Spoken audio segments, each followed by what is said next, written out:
ਵਾਹਿਗੁਰੂ ਜੀ ਕਾ ਖਾਲਸਾ, ਵਾਹਿਗੁਰੂ ਜੀ ਕੀ ਫਤਿਹ। ਧੰਨਤਾ ਦਿਓ ਸਤਿਕਾਰ ਦੀ ਪਾਤਰ ਪਿਆਰੀ ਸਾਧ ਸੰਗਤ ਜੀ ਅਤੇ ਗਰੁੱਪ ਮੈਂਬਰ ਸਾਹਿਬਾਨ, ਆਓ ਅਗਲੀ ਪੌੜੀ ਪੜ੍ਹ ਕੇ ਵਿਚਾਰ ਕਰੀਏ। ਸੋ ਦਰ ਕਿਹਾ ਸੋ ਘਰ ਕਿਹਾ, ਜਿਤ ਬਹਿ ਸਰਬ ਸੰਭਾਲੇ। ਬਾਜੇ ਨਾਦ ਅਨੇਕ ਅਸੰਖਾ, ਕੇਤੇ ਬਾਵਨ ਹਾਰੇ। ਕੇਤੇ ਰਾਗ ਪਰੀ ਸਿਉ ਕਹੀਨ, ਕੇਤੇ ਗਾਵਣ ਹਾਰੇ। ਗਾਵੈ ਤੋਹਨੋ ਪੌਣ ਪਾਣੀ ਬੈਸੰਤਰ, ਗਾਵੈ ਰਾਜਾ ਧਰਮ ਦੁਆਰੇ। ਗਾਵੈ ਚਿੱਤ ਗੁਪਤ ਲਿਖ ਜਾਣੈ, ਲਿਖ ਲਿਖ ਧਰਮ ਵਿਚਾਰੇ। ਗਾਵੈ ਈਸਰ ਬ੍ਰਹਮਾ ਦੇਵੀ, ਸੋਹਣ ਸਦਾ ਸਵਾਰੇ।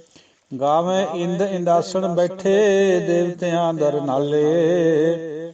ਗਾਵੈ ਸਿੱਧ ਸਮਾਧੀ ਅੰਦਰ, ਗਾਵਨ ਸਾਧ ਵਿਚਾਰੇ। ਗਾਵਨ ਜਤੀ ਸਤੀ ਸੰਤੋਖੀ, ਗਾਵੈ ਵੀਰ ਕਰਾਰੇ। ਗਾਵਨ ਪੰਡਿਤ ਪੜਨ ਰਖੀਸਰ, ਜੁਗ ਜੁਗ ਵੇਦਾਂ ਨਾਲੇ। ਗਾਵੈ ਮੋਹਣੀਆਂ ਮਨ ਮੋਹਨ, ਸੁਰਗਾ ਮਛ ਪਿਆਲੇ। ਗਾਵਨ ਰਤਨੋ ਪਾਏ ਤੇਰੇ, 68 ਤੀਰਥ ਨਾਲੇ। ਗਾਵੈ ਜੋਧ ਮਹਾਬਲ ਸੂਰਾ, ਗਾਵੈ ਖਾਣੀ ਚਾਰੇ। ਗਾਵੈ ਖੰਡ ਮੰਡਲ ਬਰਪੰਡਾ, ਕਰ ਕਰ ਰੱਖੇ ਤਾਰੇ। ਸੋਈ ਸੇਈ ਤੋਨੋ ਸੇਈ ਤੁਧਨੋ, ਗਾਵੈ ਜੋ ਤੁਧ ਭਾਵਨ, ਰਤੇ ਤੇਰੇ ਭਗਤ ਰਸਾਲੇ। ਹੋਰ ਕੇਤੇ ਗਾਵਨ ਸੇ ਮੈਂ ਚਿੱਤ ਨ ਆਵਨ, ਨਾਨਕ ਕਿਆ ਵਿਚਾਰੇ। ਸੋਈ ਸੋਈ ਸਦਾ ਸੱਚ, ਸਾਹਿਬ ਸਾਚਾ ਸਾਚੀ ਨਾਈ। ਹੈਪੀ ਹੋਸੀ ਜਾਏ ਨ ਜਾਸੀ, ਰਚਨਾ ਜਿਨ ਰਚਾਈ। ਰੰਗੀ ਰੰਗੀ ਭਾਤੀ ਕਰ ਕਰ, ਜਿਨਸੀ ਮਾਇਆ ਜਿਨ ਉਪਾਈ। ਕਰ ਕਰ ਵੇਖੈ ਕੀਤਾ ਆਪਣਾ, ਜਿਵਤੇ ਦੀ ਵਡਿਆਈ। ਜੋ ਤਿਸ ਭਾਵੈ ਸੋਈ ਕਰਸੀ, ਹੁਕਮ ਨ ਕਰਣਾ ਜਾਈ। ਸੋ ਪਾਤਸ਼ਾਹ ਸ਼ਾਹ ਪਾਤ ਸਾਹਿਬ, ਨਾਨਕ ਰਹਿਣ ਰਜਾਈ। ਜੋ ਤਿਸ ਭਾਵੈ ਸੋਈ ਕਰਸੀ, ਹੁਕਮ ਨ ਕਰਣਾ ਜਾਈ। ਸੋ ਪਾਤਸ਼ਾਹ ਸ਼ਾਹ ਪਾਤ ਸਾਹਿਬ, ਨਾਨਕ ਰਹਿਣ ਰਜਾਈ। ਸਾਧ ਸੰਗਤ ਜੀਓ, ਪਰਮਾਤਮਾ ਕਿੱਥੇ ਬਹਿ ਕੇ ਇਹ ਸਾਰੀ ਜਿਹੜੀ ਸਿਰਜਣਾ ਔਰ ਉਹਦੀ ਪਾਲਣਾ ਔਰ ਉਹਦਾ ਲੈ ਕਰ ਰਿਹਾ ਹੈ, ਇਹਦਾ ਨਕਸ਼ਾ ਖਿੱਚਿਆ ਗੁਰੂ ਪਾਤਸ਼ਾਹ ਨੇ। ਉਹ ਘਰ, ਉਹ ਦਰ ਕਿਹੋ ਜਿਹਾ ਜਿੱਥੇ ਬੈਠ ਕੇ ਤੂੰ ਸਾਰਿਆਂ ਨੂੰ ਸੰਭਾਲਦਾ ਹੈ, ਸੰਬੋਧਨ ਹੈ ਪਰਮਾਤਮਾ ਨੂੰ। ਸੋ ਦਰ ਕਿਹਾ ਸੋ ਘਰ ਕਿਹਾ, ਜਿਤ ਬਹਿ ਸਰਬ ਸੰਭਾਲੇ। ਬਿੰਦੀ ਲਾ ਕੇ ਸੰਭਾਲੇ, ਜਿੱਥੇ ਤੂੰ ਬੈਠ ਕੇ ਸੰਭਾਲਦਾ ਹੈ। ਨਾਜੇ ਬਾਜੇ ਨਾਦ ਅਨੇਕ ਅਸੰਖਾ, ਕੇਤੇ ਬਾਵਨ ਹਾਰੇ। ਹੁਣ ਬਿਆਨ ਕਰਦੇ ਕਰਦੇ ਦੁਨੀਆ ਦਾ ਨਕਸ਼ਾ ਖਿੱਚਦੇ ਆ ਵੀ ਕਿੰਨੇ ਕੁ ਤੇਰੇ ਕਿਆ ਕੁਛ ਹੋ ਰਿਹਾ ਤੇਰੇ ਹੁਕਮ ਦੇ ਵਿੱਚ। ਕਿੰਨੇ ਹੀ ਨਾਦ ਵੱਜਦੇ ਆ, ਕਿੰਨੇ ਹੀ ਉਹਨਾਂ ਨੂੰ ਵਜਾਉਣੇ ਵਾਲੇ ਆ। ਕੇਤੇ ਰਾਗ ਪਰੀ ਸਿਉ ਕਹੀਨ, ਕੇਤੇ ਗਾਵਨ ਹਾਰੇ। ਕਿੰਨੇ ਹੀ ਰਾਗ ਹੈ, ਕਿੰਨੇ ਹੀ ਉਹਨਾਂ ਦੀਆਂ ਰਾਗਣੀਆਂ, ਕਿੰਨੇ ਹੀ ਉਹਨਾਂ ਦੇ ਗਾਉਣ ਵਾਲੇ ਆ, ਕੋਈ ਅੰਤ ਨਹੀਂ। ਗਾਵੈ ਤੋਹਨੋ ਪੌਣ ਪਾਣੀ ਬੈਸੰਤਰ, ਗਾਵੈ ਰਾਜਾ ਧਰਮ ਦੁਆਰੇ। ਗਾਵੈ ਬਹੁਤਿਆਂ ਦੀ ਗੱਲ ਹੋ ਰਹੀ ਹੈ। ਤੈਨੂੰ ਪੌਣ ਪਾਣੀ ਬਸੰਤਰ ਸਭ ਗਾਉਨੇ ਆ।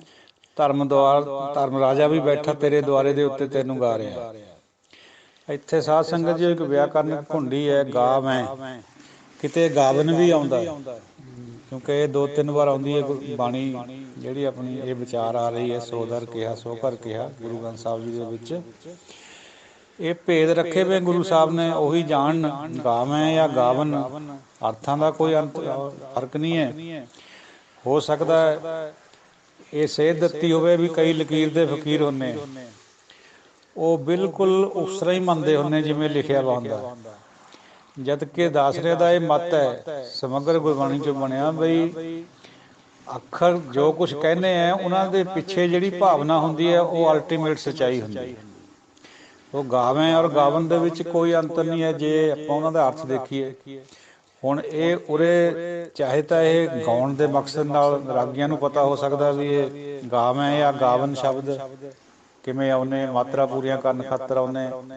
ਲੇਕਿਨ ਜਿਹੜਾ ਇਹਦਾ ਦੂਸਰਾ ਭਾਵ ਹੈ ਉਹ ਇਹ ਹੈ ਬਈ ਅੱਖਰਾਂ ਦੇ ਨਾਲ ਕੋਈ ਬਹੁਤਾ ਫਰਕ ਨਹੀਂ ਪੈਂਦਾ। ਅੱਖਰਾਂ ਦੇ ਪਿੱਛੇ ਜਿਹੜੀ ਭਾਵਨਾ ਹੁੰਦੀ ਹੈ ਉਹ ਅੱਖਰ ਅੱਖਰ ਸੱਚ ਹੁੰਦੀ ਹੈ। ਗਾਵੇਂ ਚਿੱਤ ਗੁਪਤ ਲਿਖ ਜਾਣੈ, ਜਾਣਨ ਵੀ ਆਉਂਦਾ ਕਈ ਜਗ੍ਹਾ। ਲਿਖ ਲਿਖ ਧਰਮ ਵਿਚਾਰੇ, ਧਰਮ ਰਾਜਾ ਵੀ ਬੈਠਾ ਵਿਚਾਰਦਾ ਲਿਖ ਲਿਖ ਕੇ ਸਾਰੇ ਧਰਮ ਦੇ ਵਿੱਚ, ਕਿਉਂਕਿ ਉਹ ਨਿਯੁਕਤ ਕੀਤਾ ਹੋਇਆ ਨਿਆਂ ਦੇ ਖਾਤਰ, ਉਹ ਨਿਆਂ ਕਰਨ ਖਾਤਰ ਲਿਖਦਾ ਰਹਿੰਦਾ ਸਾਰਾ ਦਿਨ ਆਪਣੇ ਏਜੰਟਾਂ ਤੋਂ ਜਿਹੜੇ ਚਿੱਤ ਗੁਪਤ ਨੇ। ਗਾਵੇਂ ਈਸ਼ਰ ਬਰਮਾ ਦੇਵੀ ਸੋਹਣ ਸਦਾ ਸਵਾਰੇ, ਤੈਨੂੰ ਈਸ਼ਰ ਵੀ ਗਾਉਂਦਾ, ਸ਼ਿਵ ਜੀ ਵੀ ਗਾਉਂਦਾ, ਤੈਨੂੰ ਬਰਮਾ ਵੀ ਗਾਉਂਦਾ, ਤੈਨੂੰ ਦੇਵੀ ਵੀ ਗਾਉਂਦੀ ਹੈ ਪਾਰਵਤੀ ਮਾਈ। ਸੋਹਣ ਸਦਾ ਸਵਾਰੇ, ਇਹ ਸੋਹਣੇ ਆ ਤੈਨੂੰ ਗਾਉਂਦੇ ਜਦ। ਗਾਵੇਂ ਇੰਦ ਇੰਦਾਸਣ ਬੈਠੇ ਦੇਵਤਿਆਂ ਦਰ ਨਾਲੇ, ਕਰੋੜਾਂ ਹੀ ਇੰਦਰ ਤੇਰੇ ਦਰ ਦੇ ਉੱਤੇ ਖੜੇ ਤੈਨੂੰ ਗਾ ਰਹੇ। ਕਿੱਥੇ ਇੱਕ ਇੰਦਰ ਦੀ ਗੱਲ, ਕਿੱਥੇ ਕਰੋੜਾਂ ਦੀ ਗੱਲ। ਕੋਟ ਬਰਮੇ ਜੱਗ ਸਾਜਣ ਲਾਏ, ਕਿੱਥੇ ਕਰੋੜਾਂ ਹੀ ਬਰਮਿਆਂ ਦੀ ਗੱਲ ਆ ਰਹੀ ਹੈ।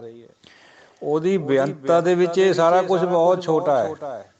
ਇਹ ਜਿਹੜਾ ਸੰਸਾਰ ਆਪਾਂ ਨੂੰ ਦਿਖਦਾ ਇਹਨੂੰ ਦੇਖਣ ਨੂੰ ਤਾਂ ਬਹੁਤ ਵਿਸ਼ਾਲ ਲੱਗਦਾ ਇਹ ਵੀ, ਪਰ ਇਹ ਇੱਕ ਸੂਰਜ ਤੋਂ ਜਿੱਕਣ ਸੂਰਜ ਹੈ ਨਾ, ਐਡਾ ਵੱਡਾ ਧਰਤੀਆਂ ਨਾਲੋਂ ਵੀ ਕਿੰਨਾ ਵੱਡਾ, ਕੱਲੀ ਕੱਲੀ ਧਰਤੀ ਨਾਲੋਂ 1000 ਗੁਣਾ ਬੜਾ ਸੂਰਜ ਹੈ। ਉਹ ਵੀ ਇੱਕ ਜ਼ਰਾ ਹੈ, ਉਹਦੇ ਨਿਜ਼ਾਮ ਦੇ ਵਿੱਚ ਸੂਰਜ ਵੀ ਇੱਕ ਜ਼ਰਾ ਛੋਟਾ ਜਿਹਾ ਇੱਕ ਬਿੰਦੂ ਹੈ, ਪੁਆਇੰਟ ਹੈ। ਕਿੰਨੇ ਹੀ ਦੇਵਤੇ ਤੇਰੇ ਦਰ ਦੇ ਉੱਤੇ ਖੜੇ ਤੈਨੂੰ ਗਾਉਂਦੇ। ਗਾਵੇਂ ਸਿੱਧ ਸਮਾਧੀ ਅੰਦਰ ਗਾਵਨ ਸਾਧ ਵਿਚਾਰੇ, ਸਿੱਧ ਸਮਾਧੀਆਂ ਲਾ ਲਾ ਕੇ ਵੀ ਤੈਨੂੰ ਗਾ ਰਹੇ, ਔਰ ਸਾਧ ਵਿਚਾਰਾਂ ਕਰ ਕਰਕੇ ਵੀ ਤੈਨੂੰ ਹੀ ਗਾਉਂਦੇ, ਤੈਨੂੰ ਧਿਆਉਂਦੇ।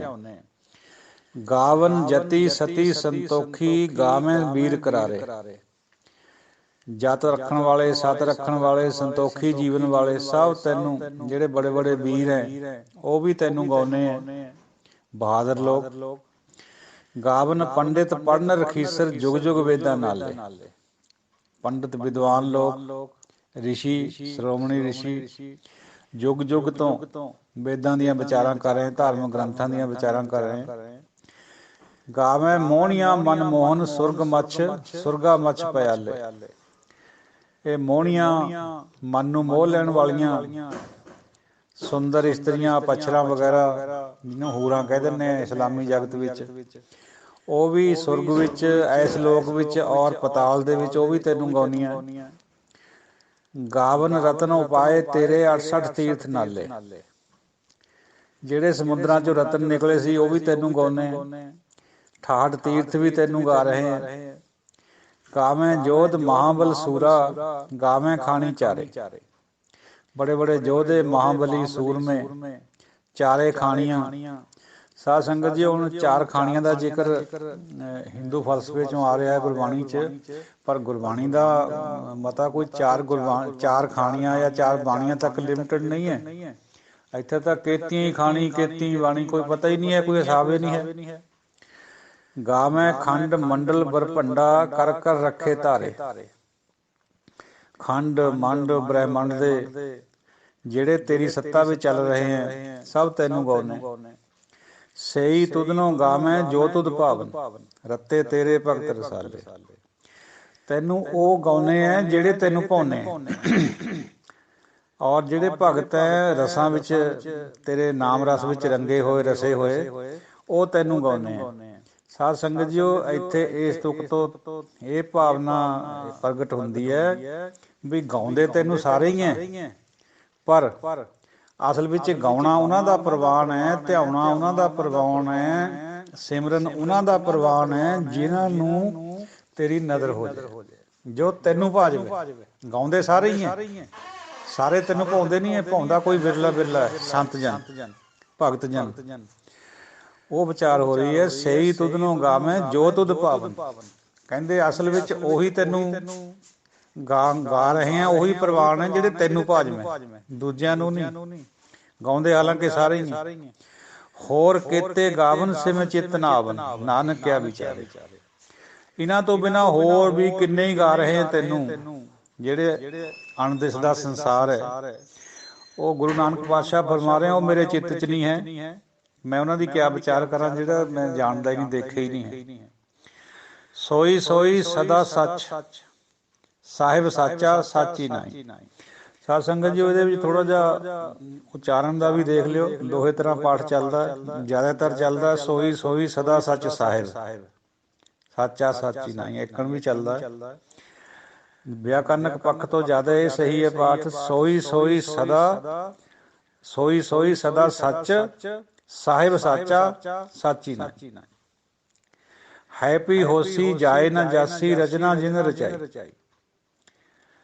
ਉਹ ਰਹੇਗਾ ਵੀ, ਉਹ ਹੁਣ ਵੀ ਹੈਗਾ, ਉਹਨੇ ਕਿਧਰੇ ਨਹੀਂ ਜਾਣਾ, ਹਮੇਸ਼ਾ ਵਾਸਤੇ ਸਲਾਮਤ ਹੈ ਜਿਹਨੇ ਇਹ ਰਚਨਾ ਰਚਾਈ ਹੋਈ ਹੈ। ਰਚਨਾ ਨੇ ਮਿਟ ਜਾਣਾ, ਕਈ ਵਾਰ ਮਿਟ ਲਈ, ਕਈ ਵਾਰ ਪਸਰਿਓ ਪਸਾਰ, ਫੇਰ ਬਣਾ ਦਿੰਦਾ, ਫੇਰ ਸਾਜ ਕੇ ਬਹਿ ਜਾਂਦਾ, ਫੇਰ ਮਿਟਾ ਦਿੰਦਾ। ਇਹ ਉਹਦੀ ਰਜਾ।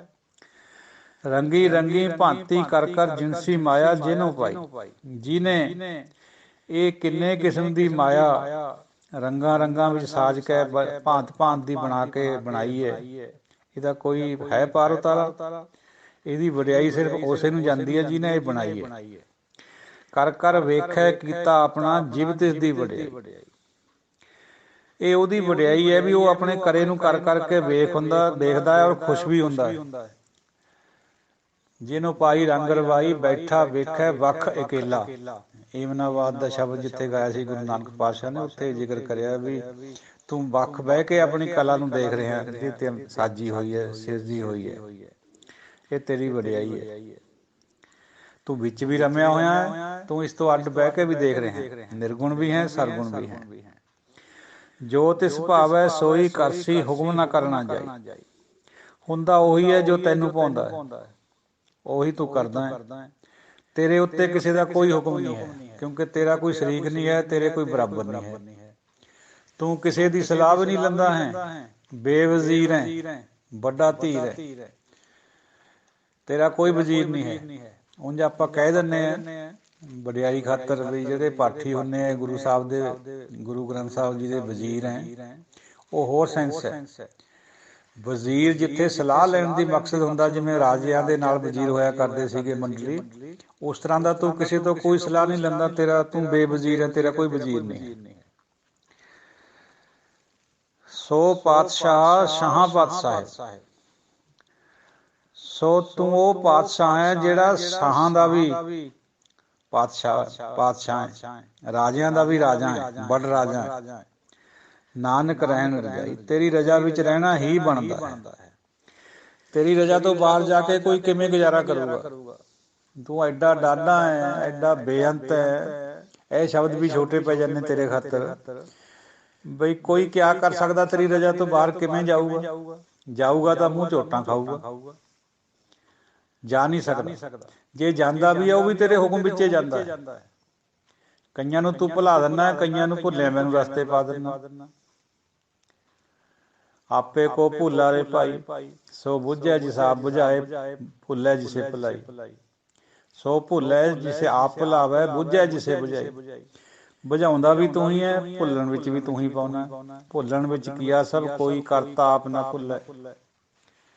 ਭੁੱਲਣ ਅੰਦਰ ਸਭ ਕੋ ਆ, ਭੁੱਲ ਗੁਰੂ ਕਰਤਾਰ। ਗੁਰੂ ਕਰਤਾਰ ਹੈ ਜਿਹੜਾ, ਉਹ ਭੁੱਲ ਤੋਂ ਬਾਹਰ ਹੈ। ਬਾਕੀ ਸਾਰੀ ਸ੍ਰਿਸ਼ਟੀ ਆਉਣੀ ਜਾਣੀ ਹੈ ਔਰ ਭੁੱਲ ਦੇ ਵਿੱਚ, ਕੋਈ ਉਸ ਤੋਂ ਬਾਹਰ ਨਹੀਂ ਹੈ। ਸਭ ਭੁੱਲਣ 'ਚ ਕਰਿਆ ਹੋਇਆ। ਸੋ ਭੁੱਲਣਾ ਜਿਹੜਾ ਹੈ ਇਹ ਇਨਸਾਨੀ ਫਿਤਰਤ ਹੈ ਭਾਈ। ਭੁੱਲਣਾ ਬੁਰੀ ਗੱਲ ਨਹੀਂ ਹੈ, ਹੁਕਮ ਵਿੱਚ ਹੈ। ਭੁੱਲ ਕੇ ਉਹਨੂੰ ਨਾ ਮੰਨਣਾ, ਨਾ ਭੁੱਲ ਮੰਨਣੀ ਆਪਣੀ, ਉਹ ਗੁਨਾਹਗਾਰੀ ਹੈ। ਉਹ ਗੱਲ ਫਿਰ ਗਲਤ ਹੋ ਜਾਂਦੀ ਹੈ। To err is human, to forgive divine. ਭੁੱਲਣਾ ਮਨੁੱਖੀ ਫਿਤਰਤ ਹੈ, ਮਾਫ਼ ਕਰ ਦੇਣਾ।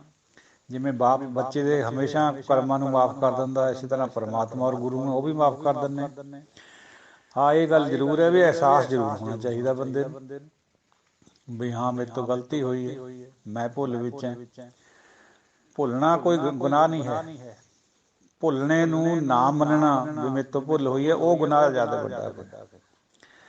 ਸੋ ਸਾਧ ਸੰਗਤ ਜੀ ਵਿਚਾਰ ਕਰਦਿਆਂ ਦੇਖੋ ਇਸ ਗਰੁੱਪ ਦੇ ਵਿੱਚ ਤਰ੍ਹਾਂ ਤਰ੍ਹਾਂ ਦੀ ਸੋਚ ਵਾਲੇ ਪੁਰਖ ਬੈਠੇ ਹੈ, ਗੁਰਮੁਖ ਬੈਠੇ ਹੈ, ਜਿਨ੍ਹਾਂ ਨੇ ਸਾਰੀ ਉਮਰ ਇੱਕ ਪਾਸੇ ਤੋਂ ਸਿੱਖਿਆ ਵਾ ਹੁੰਦਾ ਹੈ। ਉਹਨਾਂ ਨੂੰ ਬੜਾ ਔਖਾ ਲੱਗਦਾ ਦੂਜਾ ਪਾਸਾ ਗ੍ਰਹਿਣ ਕਰਨਾ, ਪਰ ਫਿਰ ਵੀ ਕਰ ਰਹੇ ਹੈ, ਕਮ ਸੇ ਕਮ ਸੁਣ ਤਾਂ ਰਹੇ ਨਾ।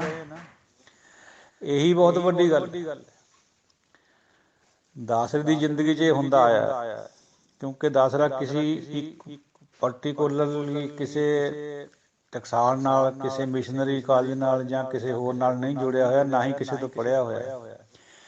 ਇਹ ਵੀ ਇੱਕ ਦਾਸਰੇ ਦੀ ਐਵੇਂ ਹੀ ਖਿਆਲ ਹੈ ਵੀ ਉਹ ਕਥਾ ਕਰ ਲੈਂਦਾ ਥੋੜ੍ਹੀ ਬਹੁਤੀ, ਪਰ ਦਰਅਸਲ ਕਿਸੇ ਵੀ ਸਕੂਲ ਦੇ ਵਿੱਚ ਗੁਰਬਾਣੀ ਦੇ ਵਿੱਚ ਦਾਸਰਾ ਨਹੀਂ ਪੜ੍ਹਿਆ। ਸੱਚਾਈ ਹੈ, ਬਸ ਗੁਰਬਾਣੀ ਜ਼ਰੂਰ ਪੜ੍ਹਦਾ ਰਿਹਾ, ਗੁਰਬਾਣੀ ਨੂੰ ਹੀ ਟਕਸਾਲ ਮੰਨਿਆ ਹੋਇਆ। ਉਹ ਫਿਰ ਗਿਆਨ ਤਾਂ ਇੱਧਰੋਂ ਉੱਧਰੋਂ ਮਿਲਦਾ ਹੀ ਹੈ, ਸੰਗਤ ਵਿੱਚ ਬੰਦਾ ਸਿੱਖਦਾ ਹੀ ਹੈ ਸਾਰਾ।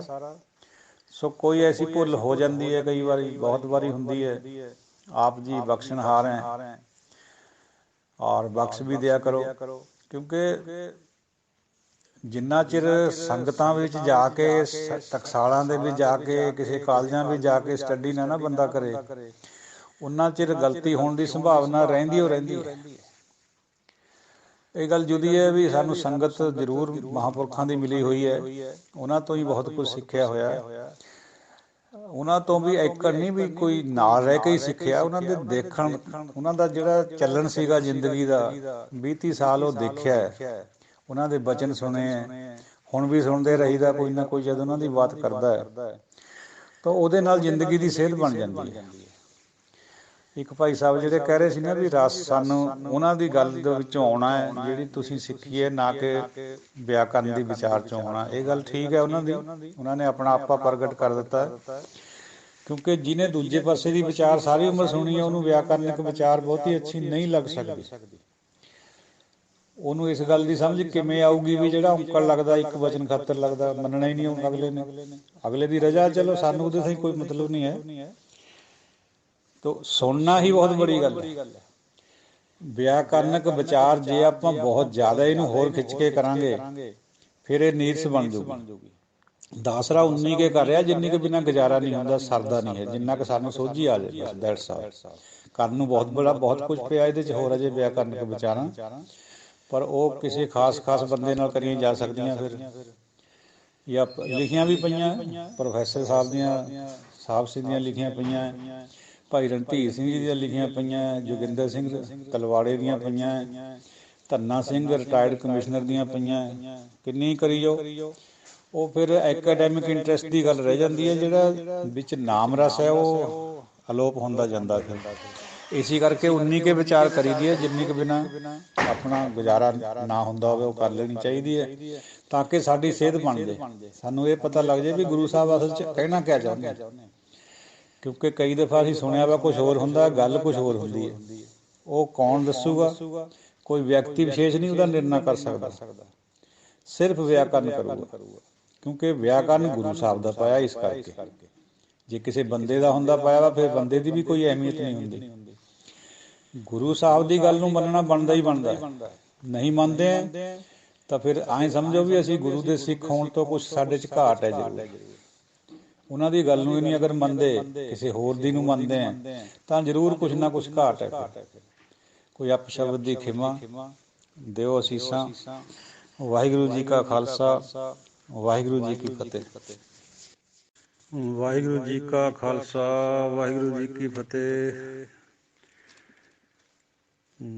ਸਤਸੰਗੀ ਜਨੋ, ਗਰੁੱਪ ਮੈਂਬਰ ਸਾਹਿਬਾਨ ਅਤੇ ਬਾਹਰ ਦੀ ਸੰਗਤ ਵੀ, ਆਪ ਜੀ ਨਾਲ ਅਗਲੀ ਪੌੜੀ ਦੀ ਵਿਚਾਰ ਸ਼ੁਰੂ ਕਰਨ ਲੱਗਿਆ। ਪਹਿਲਾਂ ਇਹਨੂੰ ਥੋੜ੍ਹਾ ਜਿਹਾ ਪੜ੍ਹ ਲਈਏ, ਗਾ ਲਈਏ। ਮੁੰਦਾ ਸੰਤੋਖ ਸਰਮਪਤ ਝੋਲੀ, ਧਿਆਨ ਕੀ ਕਰੈ ਵਿਭੂਤ। ਖਿੰਥਾ ਕਾਲ ਕੁਆਰੀ ਕਾਇਆ ਜੁਗਤ, ਡੰਡਾ ਪ੍ਰਤੀਤ। ਆਈ ਪੰਥੀ ਸਗਲ ਜਮਾਤੀ, ਮਨ ਜੀਤੈ ਜਗ ਜੀਤ। ਆਦੇਸ ਤਿਸੈ ਆਦੇਸ, ਆਦ ਅਨੀਲ ਅਨਾਦ ਅਨਾਹਦ, ਜੁਗ ਜੁਗ ਏਕੋ ਵੇਸ। ਆਦੇਸ ਤਿਸੈ ਆਦੇਸ, ਆਦ ਅਨੀਲ ਅਨਾਦ ਅਨਾਹਤ, ਜੁਗ ਜੁਗ ਏਕੋ ਵੇਸ। ਗੁਰੂ ਪਾਤਸ਼ਾਹ ਧੰਨ ਧੰਨ ਗੁਰੂ ਨਾਨਕ ਸਾਹਿਬ ਜੀ ਫਰਮਾਉਂਦੇ ਹੈ, ਜੋਗੀ ਨੂੰ ਸੰਬੋਧਨ ਹੈ, ਮੁੰਦਾਂ ਬਣਾ ਮੁੰਦਰਾਂ ਬਣਾ ਸੰਤੋਖ ਦੀਆਂ ਜੋਗੀ। ਜਿਹੜੀ ਤੂੰ ਮਿਹਨਤ ਕਰਾਂ ਉਹ ਤੇਰੀ ਆ ਜਿਹੜਾ ਖੱਪਰ ਔਰ ਝੋਲੀ ਹੈ ਉਹ ਹੋਵੇ। ਮੰਗ ਨਾ, ਮਿਹਨਤ ਕਰ। ਸ਼ਰਮ ਮਿਹਨਤ ਨੂੰ ਕਹਿੰਦੇ ਆ। ਜਿਹੜੀ ਤੇਰਾ ਖੱਪਰ ਹੈ, ਹੱਥ ਵਿੱਚ ਚਿੱਪੀ ਫੜੀ ਹੋਈ ਹੈ, ਝੋਲੀ ਪਾਈ ਹੋਈ ਹੈ ਮੰਗਣ ਖਾਤਰ, ਇਹ ਮਿਹਨਤ ਦੀ ਬਣਾ। ਧਿਆਨ ਕੀ ਕਰੇ ਵਿਭੂਤ। ਆ ਜਿਹੜੀ ਤੇ ਵਿਭੂਤੀ ਮਲੀ ਹੋਈ ਹੈ, ਪਿੰਡੇ ਨੂੰ ਸੁਆਹ ਮਲਦਾ ਤੂੰ, ਇਹ ਤੇਰੀ ਧਿਆਨ ਲਾਉਣਾ ਹੋਵੇ ਪਰਮੇਸ਼ਰ 'ਚ। ਇਹ ਬਾਹਰ ਦਾ ਕਰਮ ਹੈ, ਵਿਭੂਤੀਆਂ ਵਗੈਰਾ ਲਗਾਉਣਾ, ਇਹਦਾ ਕੋਈ ਮਹਾਤਮ ਨਹੀਂ ਹੈ ਸਿੱਖ ਧਰਮ ਦੇ ਵਿੱਚ। ਲੋਕ ਜ਼ਰੂਰ ਪ੍ਰਭਾਵਿਤ ਹੁੰਦੇ, ਉਹ ਗੱਲ ਹੋਰ। ਤੋ ਸੰਤੋਖ ਦੀਆਂ ਮੁੰਦਰਾਂ ਕਿਉਂ ਧਾਰਨ ਕਰਨ ਵਾਸਤੇ ਕਿਹਾ ਗੁਰੂ ਸਾਹਿਬ ਨੇ? ਸੰਤੋਖ ਪੈਦਾ ਹੁੰਦਾ ਜੇ ਖਾਹਿਸ਼ਾਂ ਨੂੰ ਬੰਦਾ ਆਪਣੀਆਂ ਨੂੰ ਮਿਟਾਵੇ, ਘਟਾਵੇ। ਤੋ ਛੇਦਣਾ ਜਿਹੜਾ ਹੈ ਉਹ ਇਹ ਮਤਲਬ ਤੇਰਾ ਹੋਵੇ ਜੋਗੀ ਵੀ ਤੂੰ ਆਪਣੀਆਂ ਜਿਹੜੀਆਂ ਖਾਹਿਸ਼ਾਂ ਉਹਨਾਂ ਨੂੰ ਛੇਦ, ਉਹਨਾਂ ਨੂੰ ਘਟਾ, ਸੰਤੋਖ ਪੈਦਾ ਕਰ। ਖਿੰਥਾ ਕਾਲ ਕੁਆਰੀ ਕਾਇਆ ਜੁਗਤ। ਆ ਜਿਹੜੀ ਤੈਂ ਖਿੰਥਾ ਪਾਈ ਹੋਈ ਹੈ, ਟਾਕੀਆਂ ਲਾ ਕੇ ਗੋਦੜੀ, ਇਹਨੂੰ ਇਹ ਸਮਝ ਵੀ ਮਰਨਾ ਹੈ, ਕਾਲ ਆਉਣਾ ਹੀ ਆਉਣਾ, ਅਮਰ ਨਾ ਸਮਝ। ਕੁਆਰੀ ਕਾਇਆ ਜੁਗਤ, ਆਪਣੀ ਜੁਗਤੀ ਇਹ ਬਣਾ ਵੀ ਸਰੀਰ ਨੂੰ, ਕਾਇਆ ਨੂੰ ਕੁਆਰਾ ਰੱਖ। ਮਤਲਬ ਹੈ ਇਹਦੇ ਵਿੱਚ ਨਸ਼ੇ ਨਾ ਪਾ, ਡੋਡੇ ਵਗੈਰਾ ਨਾ ਪੀ, ਭੰਗ ਨਾ ਪੀ, ਜਿਹਨੂੰ ਤੂੰ ਕਹਿਣਾ ਮੇਰੀ ਸੁਰਤੀ ਚੜ੍ਹਦੀ ਹੈ ਪੀ ਕੇ, ਇਹ ਨਾ ਕਰ। ਡੰਡਾ ਪ੍ਰਤੀਤ, ਜਿਹੜਾ ਤੂੰ 3 ਪੋਰੀਆਂ ਵਾਲਾ ਡੰਡਾ ਹੱਥ 'ਚ ਰੱਖਦਾ ਹੈ, ਉਹ ਤੇਰਾ ਪ੍ਰਮਾਤਮਾ ਪਰ ਨਿਸ਼ਚਾ ਹੋਣਾ ਚਾਹੀਦਾ, ਫੇਰ ਤੇਰਾ ਡੰਡੇ ਦਾ ਫਾਇਦਾ, ਅਦਰਵਾਈਜ਼ ਕਿਆ ਫਾਇਦਾ ਇਹਦਾ। ਰਾਮਚੰਦ ਕੀ ਲਸਟਕਾ ਜਿਨ ਮਾਰਿਓ ਹੈ ਰਾਵਣ। ਰਾਮਚੰਦਰ ਜੀ ਵੀ ਆਪਣੇ ਹੱਥ 'ਚ ਇੱਕ ਡੰਡਾ ਰੱਖਦੇ ਹੁੰਦੇ ਸੀ ਤਹਿਤ ਦੇ ਖਾਤਰ, ਕਿਉਂਕਿ ਰਾਜਾ ਉਹੀ ਹੁੰਦਾ ਜਿਹਦਾ ਤਹਿਤ ਚੱਲਦਾ ਹੋਵੇ। ਜੇ ਤਹਿਤ ਖਤਮ ਹੋ ਜਾਏ ਸੰਗਤ ਵਿੱਚੋਂ, ਜਨਤਾ ਚੋਂ, ਫਿਰ ਉਹ ਰਾਜੇ ਨੂੰ ਵਧੀਆ ਰਾਜਾ ਨਹੀਂ ਗਿਣਿਆ ਜਾਂਦਾ। ਆਈ ਪੰਥੀ ਸਗਲ ਜਮਾਤੀ, ਮਨ ਜੀਤੈ ਜਗ ਜੀਤ। 12 ਫਿਰਕੇ ਮੰਨੇ ਜਾਂਦੇ ਯੋਗੀਆਂ ਦੇ, ਜਿਨ੍ਹਾਂ ਚੋਂ ਆਈ ਪੰਥੀ ਇੱਕ ਹੁੰਦਾ ਫਿਰਕਾ, ਉਹ ਸਾਰਿਆਂ ਚੋਂ ਸ੍ਰੇਸ਼ਟ ਮੰਨਿਆ ਜਾਂਦਾ ਹੈ। ਵੈਸੇ ਵੀ ਉਹ ਸ੍ਰੇਸ਼ਟ ਉਹਨਾਂ ਚ ਹੁੰਦੇ ਵੀ ਹੈ, ਕਿਉਂਕਿ ਉਹ ਸਹਿਨਸ਼ੀਲਤਾ ਵਾਲੇ ਹੁੰਦੇ ਆ, ਰਵਾਦਾਰੀ ਵਾਲੇ ਹੁੰਦੇ ਆ ਬਾਕੀਆਂ ਦੇ ਕੰਪੈਰੇਟਿਵਲੀ। ਪਰ ਗੁਰੂ ਨਾਨਕ ਪਾਤਸ਼ਾਹ ਇਹ ਫਰਮਾ ਰਹੇ ਹੈ ਵੀ ਤੂੰ ਆਈ ਪੰਥੀ ਤਦ ਬਣੇਗਾ ਜੇ ਸਾਰੇ ਜਗਤ ਨੂੰ ਨਾਲ ਲੈ ਕੇ ਚੱਲੇ, ਬਾਕੀ ਫਿਰਕਿਆਂ ਨੂੰ ਵੀ ਉਸ ਤਰ੍ਹਾਂ ਹੀ ਸਮਝੇ, ਔਰ ਮਨ ਦੇ ਵਿੱਚ ਜਿੱਤੈ। ਇਹ ਨਾ ਸਮਝ ਵੀ ਮੈਂ ਉਹਨਾਂ ਤੇ ਸ੍ਰੇਸ਼ਟ ਹੈ, ਤੂੰ ਮਨ ਦੇ ਵਿੱਚ ਉਹਨਾਂ ਨੂੰ ਜਿੱਤ। ਮੰਮਾ ਨੰਨੇ ਨੂੰ ਸਿਆਰੀ ਹੈ, ਮਨ ਜੀਤੈ ਜਗ ਜੀਤ। ਫੇਰ ਜਗ ਜਿੱਤਿਆ ਜਾਂਦਾ ਹੈ, ਸਰੀਰਕ ਤੌਰ ਪਰ ਜਾਂ ਬਾਹਰੀ ਤੌਰ ਪਰ, ਮਾਇਆਵੀ ਤੌਰ ਪਰ ਜਗਤ ਨਹੀਂ ਕਦੇ ਵੀ ਜਿੱਤਿਆ ਜਾਂਦਾ। ਸਿਕੰਦਰ ਵਰਗੇ ਜਿੱਤ ਕੇ ਬਹੁਤ ਸਾਰਿਆਂ ਦੇਸ਼ਾਂ ਨੂੰ ਹਾਰ ਗਏ, ਅਖੀਰ ਨੂੰ ਵਾਹਿਗੁਰੂ ਚਲੇ ਗਏ ਜਹਾਨ ਤੋਂ। ਜੇ ਜਿੱਤਣਾ ਹੈ ਤਾਂ ਗੁਰੂ ਨਾਨਕ ਪਾਤਸ਼ਾਹ ਦੀ ਵਾਂਗ ਜਿੱਤ ਸੰਸਾਰ ਨੂੰ, ਮਨ ਦੇ ਵਿੱਚ, ਤਾਂ ਕਿ ਤੇਰਾ ਬਾਅਦ ਵਿੱਚ ਵੀ ਜਸ ਹੋਵੇ। ਸਿਕੰਦਰ ਨੂੰ ਕੋਈ ਕਿੰਨਾ ਕੁ ਜਾਣਦਾ ਹੈ, ਜੇ ਜਾਣਦੇ ਵੀ ਹੈ ਹਿਸਟਰੀ ਕਰਕੇ, ਤਾਂ ਪੂਜਦਾ ਕੌਣ ਹੈ? ਗੁਰੂ ਨਾਨਕ ਪਾਤਸ਼ਾਹ ਦੀ ਪੂਜਾ ਸਾਰੀ ਜਗਤ ਵਿੱਚ ਹੋ ਰਹੀ ਹੈ। ਤੋ ਮਨ ਨਾਲ ਜਿੱਤ ਪਾਈ ਜੇ ਜਿੱਤਣਾ। ਆਦੇਸ਼ ਤਿਸੈ ਆਦੇਸ਼, ਹਮੇਸ਼ਾ ਹੀ ਉਸ ਨੂੰ ਨਮਸਕਾਰ ਹੈ, ਬੰਦਨਾ ਹੈ, ਚਰਨ ਬੰਦਨਾ। ਆਦ ਅਨੀਲ ਅਨਾਦ ਅਨਾਹਤ, ਜੁਗ ਜੁਗ ਏਕੋ ਵੇਸ। ਉਹ ਵਾਹਿਗੁਰੂ ਜਿਹੜਾ ਆਦ ਤੋਂ ਹੈ, ਪਵਿੱਤਰ ਹੈ, ਔਰ ਉਹਦਾ ਕੋਈ ਅੰਤ, ਕੋਈ ਸ਼ੁਰੂਆਤ ਨਹੀਂ ਹੈ, ਅਨਾਦ ਨਹੀਂ ਹੈ, ਆਦ ਨਹੀਂ ਹੈ, ਉਹ ਅਨਾਦੀ ਹੈ। ਅਨਾਹਤ, ਅਨਾਹਤ ਹੁੰਦਾ ਜਿਹਦਾ ਨਾਸ਼ ਨਹੀਂ ਹੋਣਾ। ਜੁਗ ਜੁਗ ਏਕੋ ਵੇਸ, ਇਹਦਾ ਮਤਲਬ ਉਹੀ ਹੈ ਵੀ ਹੈਪੀ ਹੋਸੀ ਜਾਏ ਨਾ ਜਾਸੀ, ਰਚਨਾ ਜਿਨ ਰਚਾਈ।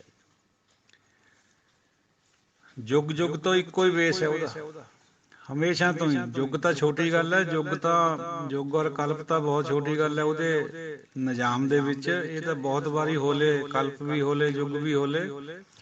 ਉਹ ਇਹਨਾਂ ਤੋਂ ਵੀ ਪਹਿਲਾਂ ਦਾ ਹੈ। ਕਹਿਣ ਖਾਤਰ ਯੁੱਗ ਕਹਿਣਾ ਪੈਂਦਾ, ਸਮਾਂ ਵੀ ਕਹਿਣਾ ਪੈਂਦਾ ਸੂਰਜ ਕਰਕੇ, ਪਰ ਉਹ ਇਹਨਾਂ ਤੋਂ ਵੀ ਪਹਿਲਾਂ ਦਾ ਹੈ। ਉਹ ਆਦੀ ਹੈ, ਅਨਾਦੀ ਹੈ, ਉਹਦੇ ਬਾਰੇ ਕੁਛ ਵੀ ਨਹੀਂ ਕਿਹਾ ਜਾ ਸਕਦਾ। ਹਮੇਸ਼ਾ ਤੋਂ ਇੱਕ ਨੇ ਰਹਿਣਾ ਉਹਨੇ, ਔਰ ਪਹਿਲਾਂ ਤੋਂ ਵੀ ਹੈ, ਹੁਣ ਵੀ ਹੈ, ਰਹੇਗਾ ਵੀ। ਇਹ ਗੱਲ ਗੁਰਬਾਣੀ 'ਚ ਵਾਰ-ਵਾਰ ਆਉਂਦਾ ਵਿਸ਼ਾ।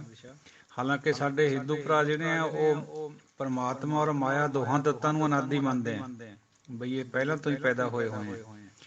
ਲੇਕਿਨ ਸਾਧ ਸੰਗਤ ਜੀ, ਉਹ ਗੁਰਮਤਿ ਦਾ ਨਿਸ਼ਚਾ ਇਹ ਹੈ ਵੀ ਪਰਮਾਤਮਾ ਆਦੀ ਅਨਾਦੀ ਹੈ, ਮਾਇਆ ਉਹਨੇ ਪੈਦਾ ਕਰੀ।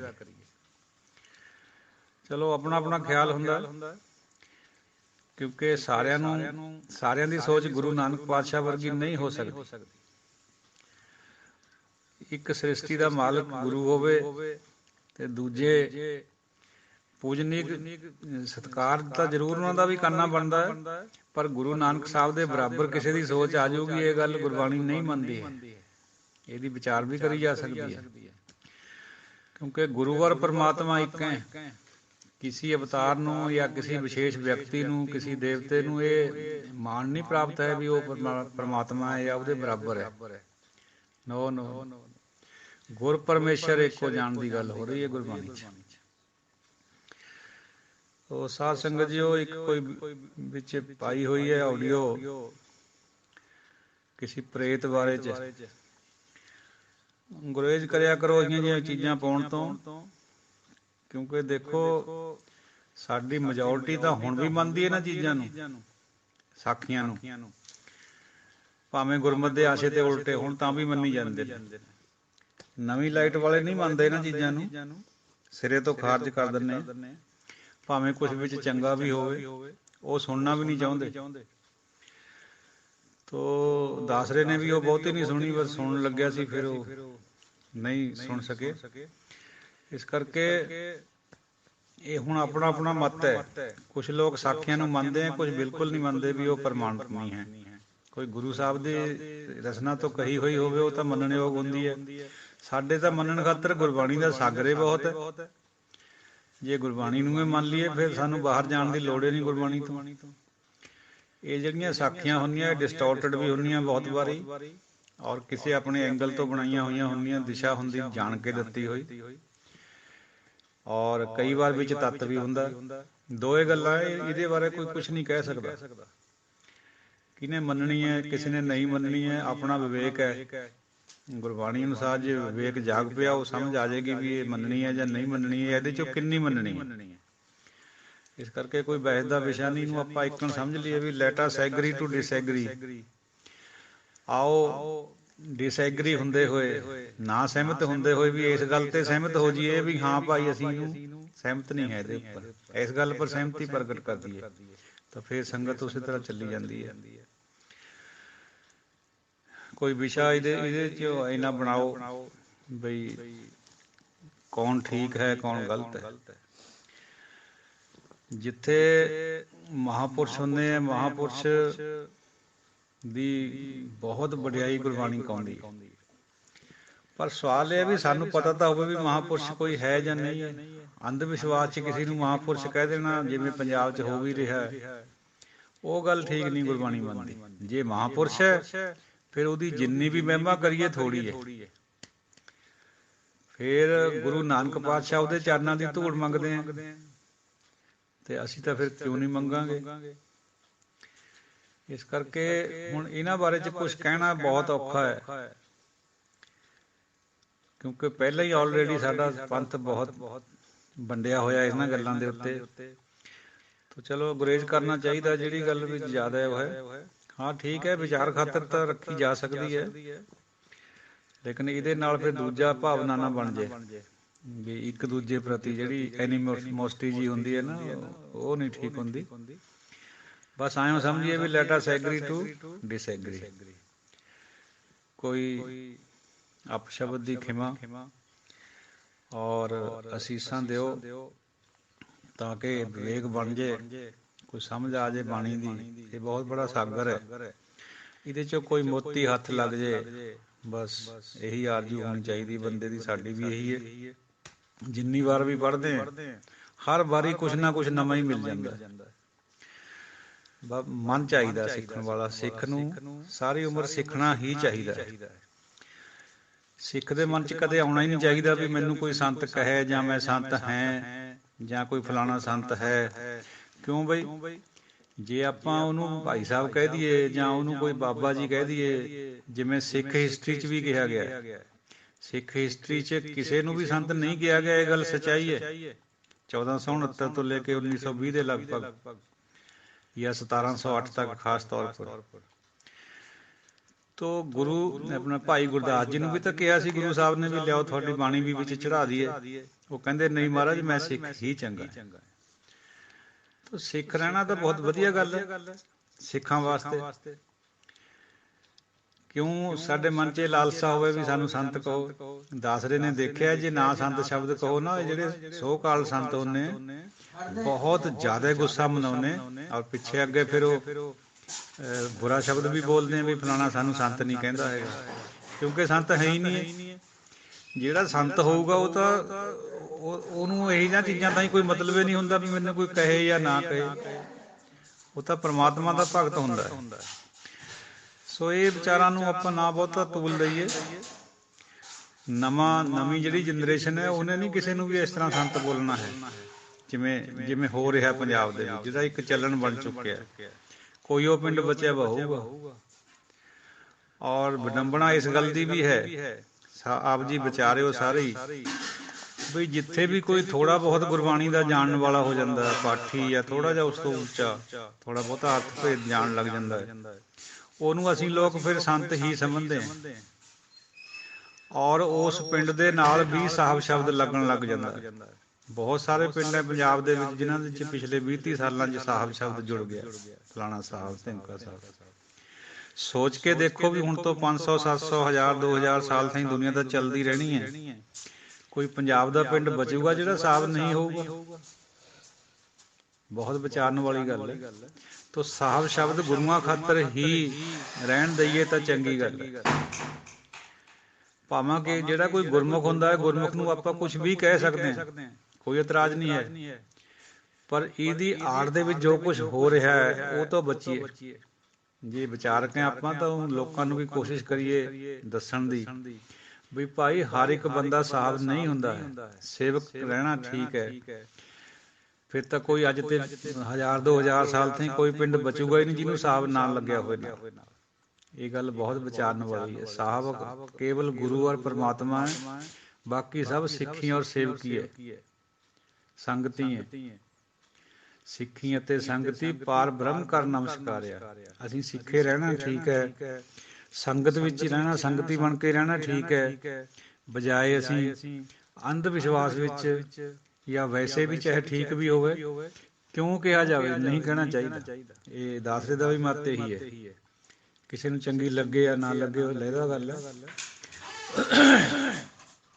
ਜੇ 300 ਸਾਲ ਬਿਨਾਂ ਸੰਤ ਕਹੇ ਤੋਂ ਸਿੱਖ ਹਿਸਟਰੀ ਚੱਲ ਸਕਦੀ ਹੈ ਗੁਰੂ ਪਾਤਸ਼ਾਹ ਦੇ ਸਮੇਂ ਖਾਸ ਕਰਕੇ, ਤਾਂ ਹੁਣ ਕਿਉਂ ਨਹੀਂ ਚੱਲ ਸਕਦੀ? ਵਿਚਾਰਨ ਵਾਲੀ ਗੱਲ ਹੈ, ਵਿਚਾਰ ਕੇ ਦੇਖੋ।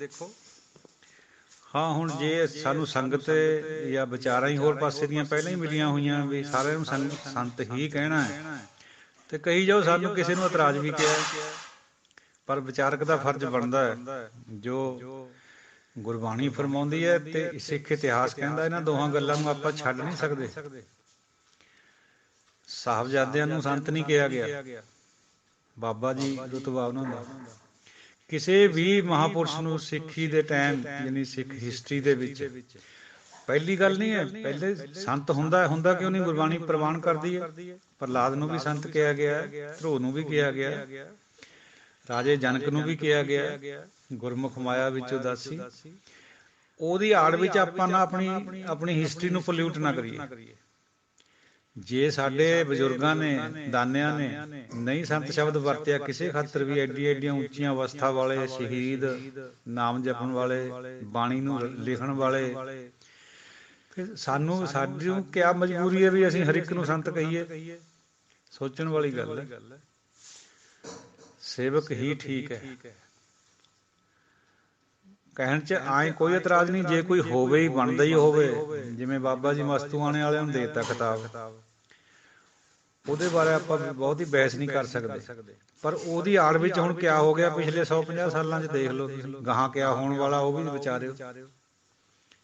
ਇਹ ਬਾਤ ਹੈ। ਜਦ ਆਪ ਜੀ ਸਿਆਣੇ ਹੈ, ਸੰਗਤ ਹੈ, ਵਿਚਾਰ ਕਰਨ ਵਾਲੇ ਹੈ, ਰੋਜ਼ ਵਿਚਾਰਾਂ ਦਿੰਦੇ ਹੋ, ਤਾਂ ਇਹ ਗੱਲ ਵਿਚਾਰਨ ਵਾਲੀ ਹੈ। ਕਮ ਸੇ ਕਮ ਆਪਾਂ ਹਟ ਜਾਈਏ, ਹੋਰ ਜਿਹੜਾ ਕੋਈ ਕਰਦਾ ਅੰਧ ਵਿਸ਼ਵਾਸ 'ਚ ਕਰੀ ਜਾਵੇ। ਅੰਧ ਵਿਸ਼ਵਾਸ ਵਿੱਚ ਤਾਂ ਸੱਟੇ ਲਾਉਣੇ ਵਾਲਿਆਂ ਨੂੰ ਵੀ ਲੋਕ ਬਰਮ ਗਿਆਨੀ ਕਹੀ ਜਾਂਦੇ, ਪੈਰਾਂ ਨੂੰ ਵੀ ਪੈਨੇ ਉਹਨਾਂ ਦੇ। ਦਾਸਰੇ ਦੀ ਨਿਗਾਹ 'ਚ ਵੀ ਹੈ ਐਸੇ 1-2, ਕਿਆ ਕਹੋਗੇ ਉਹਨਾਂ ਬਾਰੇ? ਤਾਂ ਆਪਾਂ ਕੁਛ ਕਹਿ ਨਹੀਂ ਸਕਦੇ। ਆਪਾਂ ਆਪਣੇ ਆਪ ਨੂੰ ਠੀਕ ਕਰ ਲਈਏ, ਇਹੀ ਬਹੁਤ ਹੈ।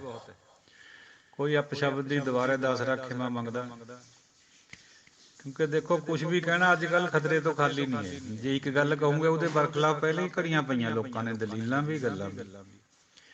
ਇਸ ਕਰਕੇ ਆਪਾਂ ਬਚਣ ਦੀ ਕੋਸ਼ਿਸ਼ ਕਰੀਏ।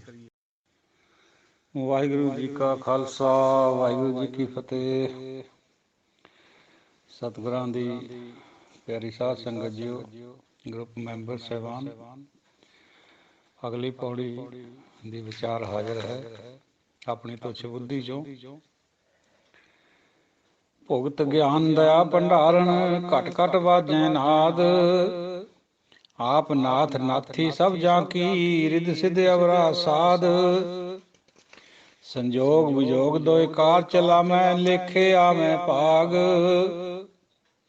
ਆਦੇਸ਼ ਤਿਸੈ ਆਦੇਸ਼, ਆਦ ਅਨੀਲ ਅਨਾਦ ਅਨਾਹਤ, ਜੁਗ ਜੁਗ ਏਕੋ ਵੇਸ। ਆਦੇਸ਼ ਤਿਸੈ ਆਦੇਸ਼, ਆਦ ਅਨੀਲ ਅਨਾਦ ਅਨਾਹਤ, ਜੁਗ ਜੁਗ ਏਕੋ ਵੇਸ।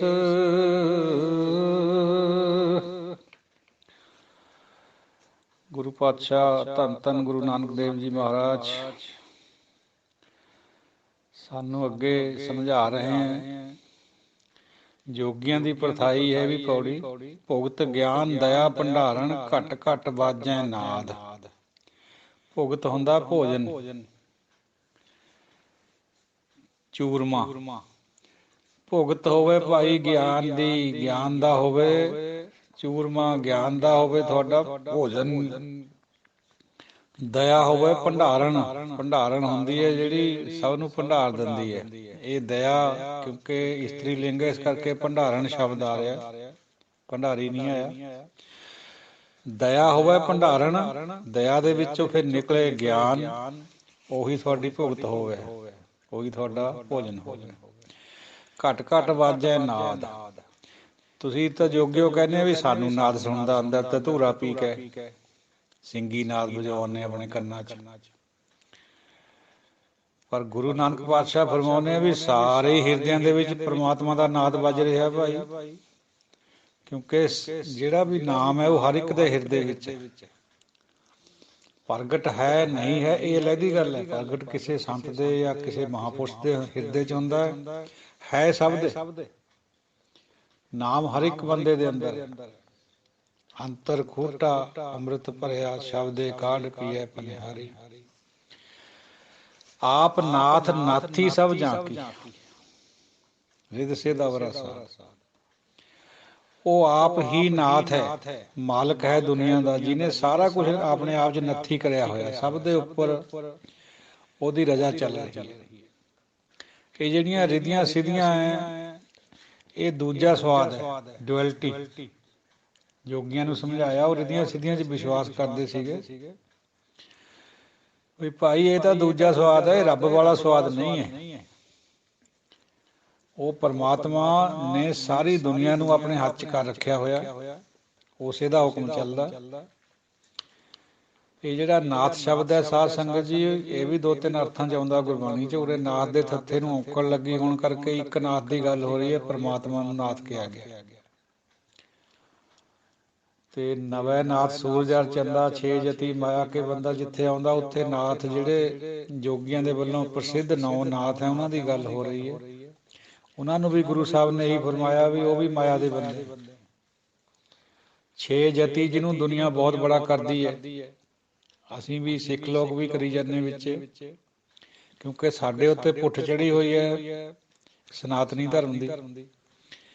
ਉਹ ਸਾਰੇ ਜਿਹੜੇ ਛੇ ਜਤੀਆਂ ਉਹ ਮਾਇਆ ਦੇ ਬੰਦੇ ਹੈ ਭਾਈ। ਕਬੀਰ ਜੀ ਕਹਿ ਰਹੇ ਬਾਤ ਨੂੰ, ਛੇ ਜਤੀ ਮਾਇਆ ਕੇ ਬੰਦਾ, ਨਵੇਂ ਨਾਥ ਸੂਰਜ ਅਰ ਚੰਦਾ। ਸੰਜੋਗ ਵਿਜੋਗ ਦੋਇ ਕਾਰ ਚਲਾਮੈ, ਲੇਖੇ ਆਮੈ ਭਾਗ। ਸੰਜੋਗ ਪਰਮਾਤਮਾ ਦੇ ਮਿਲਣ ਦਾ ਜਿਹੜਾ ਰਸਤਾ ਹੈ, ਜਿਹਦੇ ਵਿੱਚ ਹਉਮੈ ਟੁੱਟਦੀ ਹੈ ਬੰਦੇ ਦੀ, ਉਹ ਤੇ ਵਿਜੋਗ ਵੀ ਹੁੰਦਾ ਹਉਮੈ ਕਰਕੇ।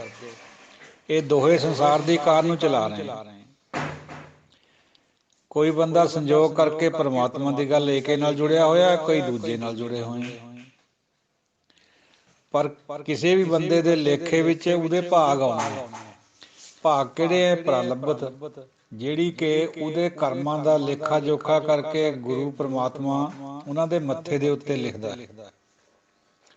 ਮਸਤਕ ਦੇ ਉੱਤੇ ਲਿਖਦਾ, ਉਹ ਉਹਦੇ ਕੰਮ ਆਉਣੇ, ਉਹਨਾਂ ਦੇ ਨਾਲ ਉਹਦੀ ਅਗਲੀ ਜਿਹੜੀ ਜ਼ਿੰਦਗੀ ਉਹ ਚੱਲਦੀ ਹੈ। ਸੰਸਾਰ ਦਾ ਕੰਮ ਸਾਰਾ ਹੀ ਸੰਜੋਗ ਵਿਜੋਗ 'ਚ ਹੋ ਰਿਹਾ। ਆਦੇਸ਼ ਤਿਸੈ ਆਦੇਸ਼ ਆਦ ਅਨੀਲ ਅਨਾਦ ਅਨਾਹਤ ਜੁਗ ਜੁਗ ਏਕੋ ਵੇਸ਼। ਪਹਿਲਾ ਆਲੀ ਵਿਚਾਰ, ਸਦਾ ਹੀ ਉਹਨੂੰ ਨਮਸਕਾਰ ਹੈ, ਪ੍ਰਣਾਮ ਹੈ।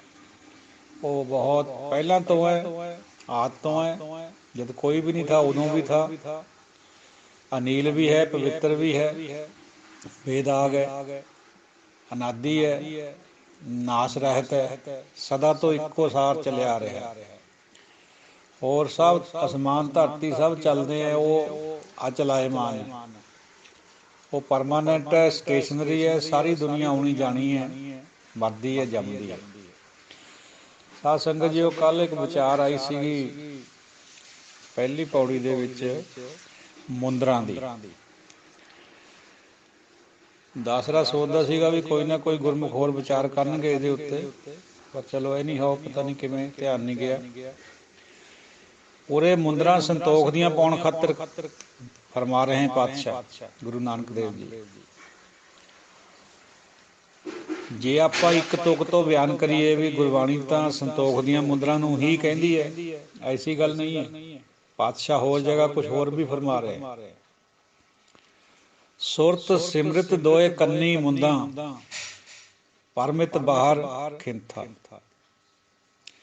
ਸੁਰਤ ਸਿਮਰਤ ਦੋਏ ਕੰਨੀ ਮੁੰਦਾਂ ਪਰਮਿਤ ਬਾਹਰ ਖਿੰਥਾ। ਸਹਿਜ ਸੁਨ ਵਿੱਚ ਦਾਸੇ ਨੂੰ ਭੁੱਲ ਗਈ, ਹੁਣੇ ਆ ਜਾਂਦੀ ਹੈ ਯਾਦ। ਸੁਰਤ ਸਿਮਰਤ ਦੋਏ ਕੰਨੀ ਮੁੰਦਾਂ ਪਰਮਿਤ ਬਾਹਰ ਖਿੰਥਾ। ਹਾਂ, ਆ ਗਈ ਯਾਦ। ਸਹਿਜ ਗੁਫਾ ਮੈਂ ਆਸਣ ਬੈਸਣ ਕਲਪ ਵਿਵਰਜਿਤ ਪੰਥਾ। ਕਬੀਰ ਜੀ ਦਾ ਸ਼ਬਦ ਹੈ ਗੁਰਬਾਣੀ 'ਚ। ਸੰਤੋਖ ਦੀਆਂ ਮੁੰਦਰਾਂ ਤੇ ਉਧਰ ਕਿਹੜੀਆਂ ਮੁੰਦਰਾਂ ਦੀ ਬਾਤ ਕਬੀਰ ਜੀ ਪਾ ਰਹੇ ਹੈ? ਸੁਰਤ ਔਰ ਸਿਮਰਤੀ ਦੀਆਂ। ਸੁਰਤ ਹੁੰਦਾ ਧਿਆਨ, ਸਿਮਰਤੀ ਹੁੰਦੀ ਹੈ ਯਾਦ। ਇਹ ਦੋਹੇ ਥੰਮ ਹੈ ਗੁਰਬਾਣੀ ਦੇ। ਜਪ ਦੇ ਵਿੱਚ ਸੁਰਤੀ ਹੁੰਦੀ ਹੈ, ਸਿਮਰਨ ਦੇ ਵਿੱਚ ਧਿਆਨ ਹੁੰਦਾ ਹੈ। ਸਿਮਰਤੀ ਹੁੰਦੀ ਹੈ ਸਿਮਰਨ ਦੇ ਵਿੱਚ। ਜਪ ਦੇ ਵਿੱਚ ਧਿਆਨ, ਸਿਮਰਨ ਦੇ ਵਿੱਚ ਸਿਮਰਤੀ, ਯਾਦ ਕਰਨਾ ਜਿਹਨੂੰ ਕਹਿੰਦੇ। ਉਹਦੇ 'ਚ ਜ਼ਰੂਰੀ ਨਹੀਂ ਵੀ ਸ਼ਬਦ ਹੋਵੇ ਜਾਂ ਨਾ ਹੋਵੇ, ਲੇਕਿਨ ਜਪ ਦੇ ਵਿੱਚ ਸ਼ਬਦ ਹੋਣੇ ਚਾਹੀਦੇ ਹੈ, ਜਾਂ ਕਮ ਸੇ ਕਮ ਜੇ ਸ਼ਬਦ ਨਹੀਂ ਹੈ ਤਾਂ ਕੰਠ ਦੇ ਵਿੱਚ ਜ਼ਰੂਰ ਉਹਨੂੰ ਧਿਆਨ ਲਾ ਕੇ ਸੁਣਨਾ ਹੁੰਦਾ, ਜਿਹੜਾ ਵੀ ਪਵਨ ਚ ਘੋਲਦੀ ਹੈ ਜਿੱਥੇ ਨਾਮ ਨੂੰ। ਸੋ ਇਹ ਦੋ ਮੁੰਦਰਾ ਪਾ ਭਾਈ ਜੋਗੀ।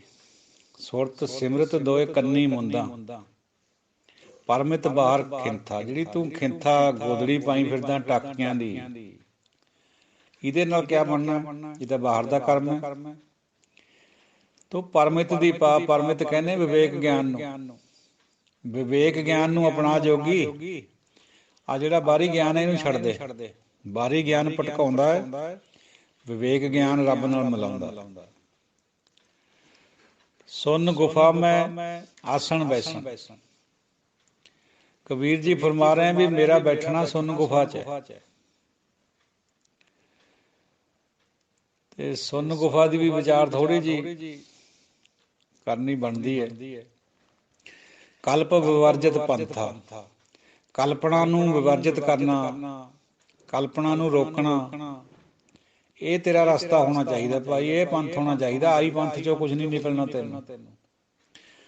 ਹੁਣ ਜਿਹੜੀ ਸੁਨ ਗੁਫਾ ਦੀ ਗੱਲ ਹੈ, ਇਹਨੂੰ ਸਹਿਜ ਗੁਫਾ ਵੀ ਗੁਰਬਾਣੀ 'ਚ ਆਉਂਦਾ ਸ਼ਬਦ। ਭਗਤਾਂ ਨੇ ਸੁਨ ਗੁਫਾ ਜ਼ਿਆਦਾ ਵਰਤਿਆ ਤੇ ਗੁਰੂ ਸਾਹਿਬਾਨਾਂ ਨੇ ਇਹਨੂੰ ਸਹਿਜ ਗੁਫਾ ਕਿਹਾ। ਸੁਨ ਗੁਫਾ ਕਿਹੜੀ ਹੈ? ਪਹਿਲਾਂ ਤਾਂ ਬਾਹਰੀ ਦੇਖੀਏ, ਫਿਰ ਅੰਦਰਲੀ ਵੀ ਦੇਖੀਏ। ਸਾਧ ਸੰਗਤ ਜੀਓ, ਜਿਹੜੀ ਸੰਗਤ ਹੈ, ਇੱਕ ਦੀ ਸੰਗਤ, ਗੁਰੂ ਕੀ ਸੰਗਤ, ਉਹ ਸਹਿਜ ਗੁਫਾ ਹੈ ਸਿੱਖ ਵਾਸਤੇ। ਜਦ ਵੀ ਸਿੱਖ ਨੂੰ ਕੋਈ ਭੀੜ ਪੈਂਦੀ ਹੈ, ਚਾਹੇ ਖੁਸ਼ੀ ਵੀ ਹੈ, ਉਹਨੂੰ ਸੰਗਤ ਦਾ ਰੁਖ ਕਰਨਾ ਚਾਹੀਦਾ, ਜਿੱਥੇ ਇੱਕ ਦੀ ਗੱਲ ਹੁੰਦੀ ਹੋਵੇ। ਉਹ ਜਿਹੜੀ ਸਹਿਜ ਗੁਫਾ, ਜਿਵੇਂ ਜੰਗਲ ਨੂੰ ਅੱਗ ਲੱਗ ਜਾਂਦੀ ਹੈ, ਜੰਗਲ ਦੇ ਵਿੱਚ ਕੋਈ ਪਾਣੀ ਦਾ ਟੋਭਾ ਹੁੰਦਾ, ਕੋਈ ਤਲਾਅ ਹੁੰਦਾ, ਤਾਂ ਸਾਰੇ ਜਾਨਵਰ ਨੱਠ ਕੇ ਜਾ ਕੇ ਉਹ ਪਾਣੀ 'ਚ ਵੜ ਜਾਂਦੇ, ਉਹਨਾਂ ਦਾ ਬਚਾਓ ਹੋ ਜਾਂਦਾ। ਤੋ ਤਪਦੇ ਬਲਦੇ ਸੰਸਾਰ ਦੇ ਵਿੱਚ ਤ੍ਰਿਸ਼ਨਾਵਾਂ ਦੀ ਅੱਗ, ਲਾਲਚ ਦੀ ਅੱਗ, ਕਾਮ ਦੀ ਅੱਗ, ਕ੍ਰੋਧ ਦੀ ਅੱਗ, ਇਹ ਤੋਂ ਬਚਣ ਲਈ ਸੰਗਤ ਹੀ ਇੱਕ ਉਪਾਅ ਹੈ। ਵਾਹਿਦ ਇੱਕੋ ਹੀ ਜਰੀਆ ਹੈ ਸੰਗਤ, ਗੁਰੂ ਕੀ ਸੰਗਤ। ਅੱਜ ਕੱਲ੍ਹ ਅਨਾੜੀ ਸੰਗਤਾਂ ਵੀ ਬਹੁਤ ਹੈ, ਉਨੀ ਇੱਕ ਦੀ ਸੰਗਤ, ਵਾਹਿਗੁਰੂ ਦੀ ਸੰਗਤ, ਗੁਰੂ ਕੀ ਸੰਗਤ। ਸੋ ਇਹ ਜਿਹੜੀ ਸੰਗਤ ਹੈ, ਇਹਦੇ ਵਿੱਚ ਜਾ ਕੇ ਸਾਨੂੰ ਮਾਇਆ ਦੀ ਤਪਸ਼ ਤੋਂ ਛੁਟਕਾਰਾ ਮਿਲਦਾ, ਠੰਡਕ ਪੈਂਦੀ ਹੈ। ਹੁਣ ਸਾਧ ਸੰਗਤ ਜੀ, ਇਹ ਜਿਹੜੀ ਸੰਗਤ ਹੈ, ਚਾਹੇ ਆਪਾਂ ਇਹਨੂੰ, ਕਿਉਂਕਿ ਸਾਡੇ ਅੰਦਰ ਅਜੇ ਉਹ ਅਵਸਥਾ ਨਹੀਂ ਬਣੀ, ਅਸੀਂ ਤਾਂ ਇਹਨੂੰ ਇੱਕ ਇਕੱਠ ਸਮਝਦੇ ਹਾਂ, ਔਰ ਉੱਥੇ ਬੈਠੇ ਵੀ ਕਈ ਦਫਾ ਗੱਲਾਂ ਹੀ ਕਰਦੇ ਹਾਂ। ਸਾਧ ਸੰਗਤ ਜੇ ਬਾਤ ਚਲਾਵੇ, ਸੋ ਤਨਖਾਹੀ ਮੂਲ ਕਹਾਵੇ। ਬਹੁਤ ਕਰੜਾ ਵਚਨ ਹੈ ਗੁਰੂ ਸਾਹਿਬ ਦਾ। ਜੇ ਗੱਲਾਂ ਕਰਦਾ ਕੋਈ ਸੰਗਤ ਵਿੱਚ ਬੈਠ ਕੇ ਆਪਣੀਆਂ, ਉਹ ਮੂਲ ਤਨਖਾਹੀਆ ਹੈ, ਸਭ ਤੋਂ ਵੱਡਾ ਤਨਖਾਹੀਆ। ਸੰਗਤ ਕਿਆ ਚੀਜ਼ ਹੈ? ਦੇਖੋ, ਫੁੱਲ ਹੁੰਦਾ ਹੈ, ਫੁੱਲ ਦੇ ਵਿੱਚੋਂ ਰੰਗ ਰੂਪ ਪ੍ਰਗਟ ਦਿਖਦਾ ਸਭ ਨੂੰ, ਸੁਗੰਧੀ ਵੀ ਸਭ ਨੂੰ ਆਉਂਦੀ ਜਿਹੜਾ ਕੋਲ ਨੂੰ ਲੰਘੇਗਾ। ਉਹਦੇ ਵਿੱਚ ਕੁਝ ਹੋਰ ਵੀ ਹੁੰਦਾ ਹੈ। ਉਹ ਜਿਹੜਾ ਕੁਝ ਹੋਰ ਹੈ ਨਾ, ਉਹ ਸਾਡੇ ਆਮ ਬੰਦੇ ਦੀ ਗਿਆਤ ਵਿੱਚ ਨਹੀਂ ਹੁੰਦਾ। ਕੋਈ ਵੀ ਬੰਦੇ ਨੂੰ ਪਤਾ ਨਹੀਂ ਵੀ ਫੁੱਲ ਦੇ ਵਿੱਚ ਮਕਰੰਦ ਕਿੱਥੇ ਹੈ, ਕਿਵੇਂ ਇਕੱਠਾ ਕਰਨਾ, ਜਾਣਦੇ ਹੋਏ ਵੀ ਪਤਾ ਨਹੀਂ। ਮਧੂਮੱਖੀ ਨੂੰ ਪਤਾ ਹੈ, ਉਹ ਇਕੱਠਾ ਕਰ ਲੈਂਦੀ। ਭੌਰਾ ਖੁਸ਼ਬੂ ਦਾ ਦੀਵਾਨਾ ਹੈ, ਮਧੂਮੱਖੀ ਮਕਰੰਦ ਦੀ ਦੀਵਾਨੀ, ਮਕਰੰਦ ਨੂੰ ਹੀ ਸ਼ਾਇਦ ਫਿਰ ਬਣਾਉਂਦੀ ਹੈ। ਹੁਣ ਉਹ ਜੋ ਕੁਛ ਅਣਦਿਸਦਾ ਸੀ ਫੁੱਲ ਦੇ ਵਿੱਚ, ਮਧੂਮੱਖੀ ਨੂੰ ਉਹ ਦਿਸਦਾ। ਇਸੇ ਤਰ੍ਹਾਂ ਸੰਗਤ ਦੇ ਵਿੱਚ ਪਰਮਾਤਮਾ ਦਾ ਵਾਸਾ ਹੁੰਦਾ, ਗੁਰੂ ਦਾ ਵਾਸਾ ਹੁੰਦਾ। ਉਹ ਹਰ ਬੰਦੇ ਨੂੰ ਨਜ਼ਰ ਨਹੀਂ ਆਉਂਦਾ, ਕਿਉਂਕਿ ਸਾਡੀਆਂ ਜਿਹੜੀਆਂ ਅੱਖਾਂ ਉਹ ਮਿਟੀਆਂ ਹੋਈਆਂ, ਮੀਚੀਆਂ ਹੋਈਆਂ ਤੋਂ ਭਾਵ ਹੈ ਅਗਿਆਨਤਾ ਦੀ ਧੁੰਦ ਕਰਕੇ। ਸੰਗਤ ਦੇ ਵਿੱਚ ਰੱਬ ਦਾ ਵਾਸਾ ਹੈ। ਮਿਲ ਸਤ ਸੰਗਤ ਖੋਜ ਦਸਾਈ, ਵਿੱਚ ਸੰਗਤ ਹਰ ਪ੍ਰਭ ਵਸੈ ਜੀ। ਉਹ ਜਿਹੜਾ ਪਰਮਾਤਮਾ ਦਾ ਵਾਸਾ ਹੈ, ਉਹ ਸਾਨੂੰ ਨਹੀਂ ਦਿਖਦਾ। ਜਿਵੇਂ ਮਧੂਮੱਖੀ ਨੂੰ ਮਕਰੰਦ ਦਿਖਦਾ ਹੈ ਨਾ, ਉਹ ਕਿਸੇ ਸੰਤ ਨੂੰ, ਵਿਰਲੇ ਨੂੰ, ਜਿਹੜਾ ਰੱਬ ਦਾ ਬੰਦਾ ਹੈ, ਯਾਨੀ ਗੁਰਮੁਖ ਬੰਦਾ ਹੈ, ਜਨ ਹੈ ਜਿਹੜਾ, ਉਹਨੂੰ ਦਿਖਦਾ। ਇਸ ਕਰਕੇ ਸੰਗਤ ਦੀ ਵਡਿਆਈ ਹੈ। ਸਹੀ ਹੋ ਕਬੀਰ ਜੀ ਫਰਮਾਉਂਦੇ, ਹੈ ਤਾਂ ਸਹੀ ਲਖੇ ਜੋ ਕੋਈ। ਪਰਮਾਤਮਾ ਹੈਗਾ, ਪਰ ਜੇ ਕੋਈ ਉਹਨੂੰ ਲਖੇ ਤਾਂ। ਚੜ ਸੁਮੇਰ ਢੂੰਡ ਜਬ ਆਵਾ, ਜੇ ਗੜ ਗੜਿਓ ਸੋ ਗੜ ਮੈਂ ਪਾਵਾ। ਕਹਿੰਦੇ ਸਮੇਰ ਪਰਬਤ ਤੇ ਵੀ ਜਾ ਕੇ ਉੱਚੀ ਚੜ ਕੇ ਵੀ ਦੇਖ ਲਿਆ, ਢੂੰਡ ਲਿਆ। ਅਖੀਰ ਨੂੰ ਜਿਹੜਾ ਗੜ ਉਹਨੇ ਬਣਾਇਆ, ਸਰੀਰ ਰੂਪੀ ਕਿਲਾ, ਇਹਦੇ ਵਿੱਚ ਪਾ ਲਿਆ।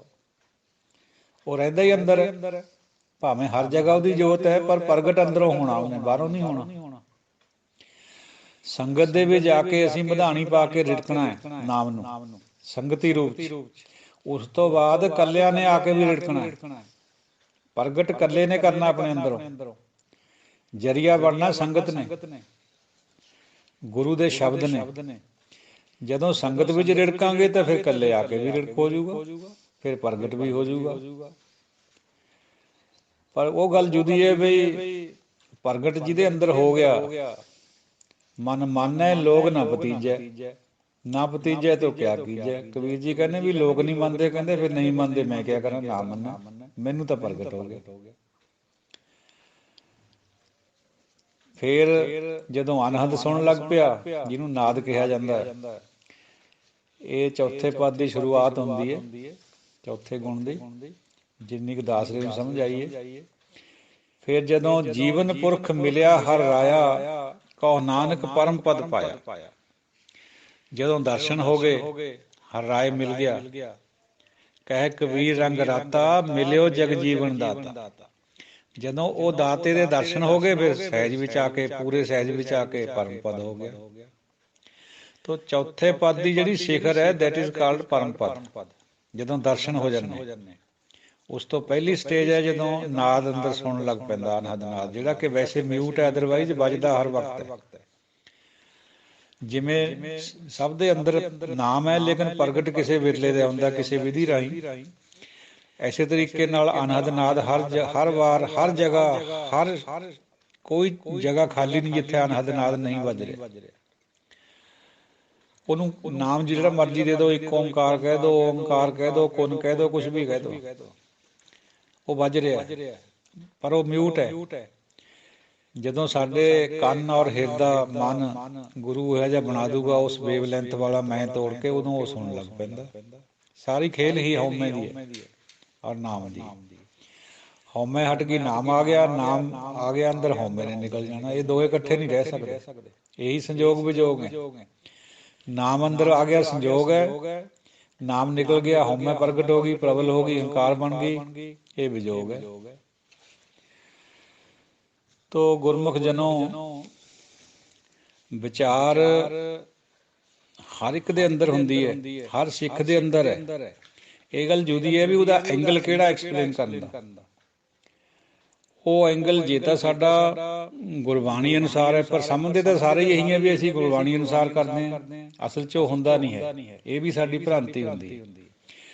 ਕੋਈ ਵਿਅਕਤੀ ਵਿਸ਼ੇਸ਼ ਇਹ ਨਿਰਣਾ ਨਹੀਂ ਕਰ ਸਕਦਾ ਵੀ ਆਹ ਗੁਰਬਾਣੀ ਦੀ ਜਿਹੜੀ ਵਿਚਾਰ ਹੈ ਇਹ ਸਹੀ ਹੈ ਜਾਂ ਗਲਤ ਹੈ। ਜਿਹਨੇ ਵਿਆਕਰਨ ਨਹੀਂ ਪੜ੍ਹਿਆ ਉਹ ਤਾਂ ਕਹਿ ਦੇਣਗੇ ਵੀ ਕੋਈ ਕਰੇ ਨਹੀਂ ਸਕਦਾ, ਪਿਤਾ ਕਾ ਜਨਮ ਕੇ ਜਾਣੇ ਪੂਤ, ਉਹ ਤਾਂ ਇੱਥੇ ਗੱਲ ਨਿਬੇੜ ਕੇ ਬਹਿ ਜਾਣਗੇ। ਜਿਹਨੂੰ ਇਹ ਪਤਾ ਹੈ ਵੀ ਗੁਰੂ ਮਹਾਰਾਜ ਨੇ ਵਿਆਕਰਨ ਪਾਇਆ ਹੀ ਇਸੇ ਕਰਕੇ ਸੀਗਾ ਵੀ ਜਿਹੜੇ ਸੁਣਨ ਵਾਲੇ ਉਹਨਾਂ ਦੇ ਅੰਦਰ ਇੱਕ ਖਿਆਲ ਪੈਦਾ ਹੋਵੇ। ਜੇ 10 ਬੰਦੇ ਆ ਤਾਂ 10ਾਂ ਦੀ ਅਲੱਗ-ਅਲੱਗ ਪਰਸੈਪਸ਼ਨ ਨਾ ਬਣੇ, ਬਣਦੀ ਹੈ। ਜੇ 50,000 ਬੰਦਾ ਕਿਸੇ ਇੱਕ ਬੰਦੇ ਨੂੰ ਇੱਕ ਟਾਈਮ ਸੁਣ ਰਿਹਾ, ਬੋਲਣ ਵਾਲੇ ਦੇ ਅੰਦਰ ਇੱਕ ਖਿਆਲ ਹੈ, 50,000 ਨੇ ਆਪਣੀ ਆਪਣੀ ਤਰ੍ਹਾਂ ਉਹਨੂੰ ਇੰਟਰਪ੍ਰੇਟ ਕਰ ਲੈਣਾ। ਇਹ ਜਿਹੜੀ ਇੰਟਰਪ੍ਰੀਟੇਸ਼ਨ ਹੁਣ ਤਾਈਂ ਚੱਲਦੀ ਰਹੀ ਹੈ ਸਿੱਖ ਜਗਤ ਵਿੱਚ ਵੀ, ਇਹਦਾ ਹੱਲ ਕੇਵਲ ਔਰ ਕੇਵਲ ਵਿਆਕਰਨ ਹੈ, ਜਿਹੜਾ ਗੁਰੂ ਸਾਹਿਬ ਦਾ ਪਾਇਆ ਹੋਇਆ, ਜਿਹਨੂੰ ਅਸੀਂ ਕਈ ਦਫਾ ਬਹੁਤ ਲਾਈਟਲੀ ਲੈਂਦੇ ਹਾਂ। ਇੱਥੇ ਆ ਕੇ ਜਿਹੜੇ ਮਿਸ਼ਨਰੀ ਭਰਾ ਹੈ ਉਹ ਫਿਰ ਮਜ਼ਾਕ ਕਰਦੇ ਆ, ਜਿਹੜੇ ਲੋਕਾਂ ਨੇ ਹੋਰ ਤਰ੍ਹਾਂ ਦੇ ਅਰਥ ਕਰੇ ਵੇ, ਇੱਕ ਤੋਂ ਵੱਧ ਅਰਥ ਕਰੇ ਵੇ ਆ, ਦੂਜਾ ਅਰਥ ਕੋਈ ਕਰਿਆ ਹੋਇਆ। ਸਾਨੂੰ ਉਹ ਚੰਗੇ ਨਹੀਂ ਲੱਗਦੇ, ਕਿਉਂਕਿ ਅਸੀਂ ਉਹਨਾਂ ਨੂੰ ਮਿਸ਼ਨਰੀ ਕਹਿ ਕੇ ਭੰਡ ਦਿੰਦੇ। ਭਾਈ ਕਿਤੇ ਨੀਵਾਂ ਹੋ ਕੇ ਦੇਖਿਓ ਵੀ ਸੱਚ ਕਿਆ ਹੈ। ਕਥਾ ਕਹਾਣੀਆਂ ਸੱਚ ਨਹੀਂ ਹੁੰਦੀਆਂ, ਵਿਆਕਰਨ ਵਿੱਚ ਸੱਚ ਕਿਹਾ ਗਿਆ, ਗੁਰੂ ਸਾਹਿਬ ਨੇ ਪਾਇਆ ਹੋਇਆ, ਇਹਦੇ ਪਰ ਕੋਈ ਕਿੰਤੂ ਪਰੰਤੂ ਵੀ ਨਹੀਂ ਕੋਈ ਕਰ ਸਕਦਾ। ਜਿੱਥੇ ਮਿਸ਼ਨਰੀ ਗਲਤ ਵੀ ਹੈ, ਜਿਵੇਂ ਉਹ ਸਿਮਰਨ ਨੂੰ ਕਈ ਤਾਂ ਨਕਾਰਨੇ ਲੱਗ ਪਏ ਅੱਜ ਕੱਲ, ਅਲਟਰਾ ਮਿਸ਼ਨਰੀ ਜਿਹੜੇ ਅਪਗ੍ਰੇਡ ਕਹਿੰਦੇ, ਜਿਹਨੂੰ ਖੱਪ ਗ੍ਰੇਡ ਵੀ ਸ਼ਬਦ ਵਰਤਦੇ ਲੋਕ ਉਹਨਾਂ ਖਾਤਰ, ਉਹ ਤਾਂ ਨਿੰਦਣਯੋਗ ਹੈ, ਉਹਨਾਂ ਦੀ ਤਾਂ ਕੋਈ ਗੱਲ ਨਹੀਂ। ਲੇਕਿਨ ਹਰ ਇੱਕ ਮਿਸ਼ਨਰੀ ਐਸਾ ਨਹੀਂ ਹੈ। 10 ਦਾ ਬਾਅਦ 34 ਮਿਸ਼ਨਰੀ ਕਾਲਜ ਰੋਪੜ ਨਾਲ ਵੀ ਰਹਿੰਦਾ ਹੈ, ਉੱਥੇ ਦੇ ਜਿਹੜੇ ਵੀ ਪੜ੍ਹਾਉਣ ਵਾਲੇ ਆ ਉਹ ਕਦੇ ਵੀ ਨਹੀਂ ਇਹੋ ਜਿਹੀਆਂ ਗੱਲਾਂ ਕਰਦੇ ਹੈ, ਉਹ ਤਾਂ ਸਗੋਂ ਰੋਜ਼ ਦੀ ਰੋਜ਼ ਨਿਤਨੇਮ ਵੀ ਕਰਦੇ ਹੈ। ਹਾਂ, ਇੰਨੀ ਗੱਲ ਜ਼ਰੂਰ ਹੈ ਵੀ ਉਹ ਵਿਆਕਰਨ ਦੇ ਅਨੁਸਾਰ ਚੱਲਦੇ ਆ। ਜਿਹੜੀਆਂ ਕਥਾ ਕਹਾਣੀਆਂ ਪਹਿਲਾਂ ਤੋਂ ਪ੍ਰਚਲਿਤ ਹੈ ਉਹਨਾਂ ਨੂੰ ਨਹੀਂ ਮੰਨਦੇ, ਉਹ ਮੰਨਣਾ ਵੀ ਨਹੀਂ ਚਾਹੀਦਾ ਉਹਨਾਂ ਨੂੰ। ਜਿਹੜੀ ਗੱਲ ਗੁਰੂ ਸਾਹਿਬ ਦੇ ਸਿਧਾਂਤ ਜਿਹੜਾ ਵਿਆਕਰਨ ਸਾਨੂੰ ਸਮਝਾਉਂਦਾ ਉਹ ਤੋਂ ਅਗੇਂਸਟ ਜਾਂਦੀ, ਉਹਨੂੰ ਕਿਉਂ ਮੰਨਿਆ ਜਾਵੇ? ਜਦ ਸਾਡੇ ਕੋਲ ਇੱਕ ਕਸਵੱਟੀ ਹੈ, ਜੇ ਉਹਨੂੰ ਲਾ ਕੇ ਦੇਖ ਲਈਏ ਵੀ ਸੋਨਾ ਹੈਗਾ ਜਾਂ ਨਹੀਂ ਹੈਗਾ, ਕਸਵੱਟੀ ਉਹ ਹੈ। ਬੰਦਾ ਵਿਅਕਤੀ ਵਿਸ਼ੇਸ਼ ਕੋਈ ਨਿਰਣਾ ਨਹੀਂ ਕਰ ਸਕਦਾ ਵੀ ਇਹਦਾ ਆਹ ਮਤਲਬ ਹੈ, ਭਾਵੇਂ ਕਿੱਡਾ ਹੀ ਮਹਾਂਪੁਰਸ਼ ਹੋਵੇ, ਕਿਉਂਕਿ ਮਹਾਂਪੁਰਸ਼ ਆਫਟਰ ਆਲ ਮਹਾਂਪੁਰਸ਼ ਹੈ, ਗੁਰੂ ਤੇ ਬੜਾ ਤਾਂ ਨਹੀਂ ਨਾ। ਗੁਰੂ ਜੀ ਨੇ ਵਿਆਕਰਨ ਪਾਇਆ ਹੋਇਆ। ਇਹ ਗੱਲ ਦੀ ਕੋਤਾਹੀ ਹੈ ਸਾਡੇ ਸਿੱਖ ਜਗਤ ਵਿੱਚ, ਸਾਨੂੰ ਮੰਨਣੀ ਚਾਹੀਦੀ ਹੈ ਇਹ ਗੱਲ। ਜੇ ਨਹੀਂ ਮੰਨਦੇ ਆ ਤਾਂ ਕਬੂਤਰ ਅੱਖਾਂ ਮੀਚ ਕੇ ਬਹਿ ਜਾਂਦਾ ਵੀ ਮੈਂ ਕਿਹੜੇ ਬਿੱਲੀ ਨੂੰ ਦਿਖਦਾ।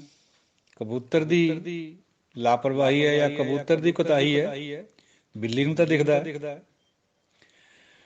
ਸੋ ਜਿੰਨੀ ਜਲਦੀ ਅਸੀਂ ਇਸ ਚੀਜ਼ ਨੂੰ ਅਡਾਪਟ ਕਰ ਲਾਂਗੇ, ਅਸੀਂ ਸੱਚ ਦੇ ਨੇੜੇ ਹੋ ਜਾਵਾਂਗੇ। ਫਿਰ ਸਾਨੂੰ ਇਹ ਨਹੀਂ ਨਜ਼ਰ ਆਊਗਾ ਵੀ ਕਥਾ ਕਹਾਣੀਆਂ ਤਾਂ ਇਸ ਤਰ੍ਹਾਂ ਕਹਿਣੀਆਂ ਬਈ ਇੰਨੇ ਹੈ ਜੀ, ਆਹ ਕੁਛ ਇੱਕਣ ਹੈ ਵੀ ਆਹ ਤਾਂ ਗੱਲ ਹੋਰ ਨਿਕਲਦੀ ਹੈ। ਉਹ ਪਾਈਏ ਜਿਹੜੀ ਹੋਰ ਨਿਕਲਦੀ ਹੈ ਗੱਲ, ਇਹੀ ਸੱਚ ਹੁੰਦੀ, ਕਿਉਂਕਿ ਇਹ ਕਿਸੇ ਦੀ ਨਹੀਂ ਹੈ, ਵਿਅਕਤੀ ਵਿਸ਼ੇਸ਼ ਦੀ ਗੱਲ ਨਹੀਂ ਹੈ। ਜਿਹੜੀ ਗੱਲ ਗੁਰੂ ਸਾਹਿਬ ਨੇ ਪਾਈ ਹੋਈ ਹੈ ਉਹ ਸੱਚ ਹੈ, ਦੂਜਿਆਂ ਪਰ ਕਿੰਤੂ ਹੋ ਸਕਦਾ,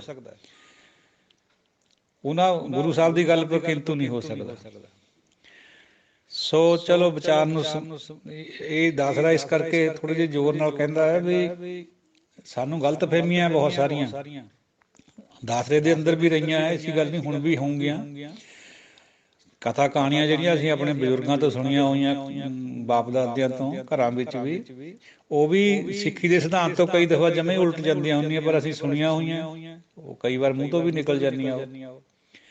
ਇੱਕ ਵੇਰ ਅਸੀਂ ਕਿਸੇ ਮਰਗਤ ਵਿੱਚ ਬੈਠੇ ਸੀ, ਉੱਥੇ ਮੇਰੇ ਪਿੰਡ ਦਾ ਇੱਕ ਬਜ਼ੁਰਗ ਤਾਇਆ ਜੀ ਲੱਗਦਾ ਸੀ ਵੈਸੇ ਪਿੰਡ 'ਚੋਂ, ਉਹ ਕਹਿੰਦਾ ਜੀ ਗੁਰਬਾਣੀ ਕਹਿੰਦੀ ਹੈ ਵੀ ਕਾਰੂ ਬਾਦਸ਼ਾਹ ਗਿਆ ਜੱਗੋਂ ਖਾਲੀ 40 ਗੰਜ ਮਾਇਆ ਜੋੜ ਕੇ।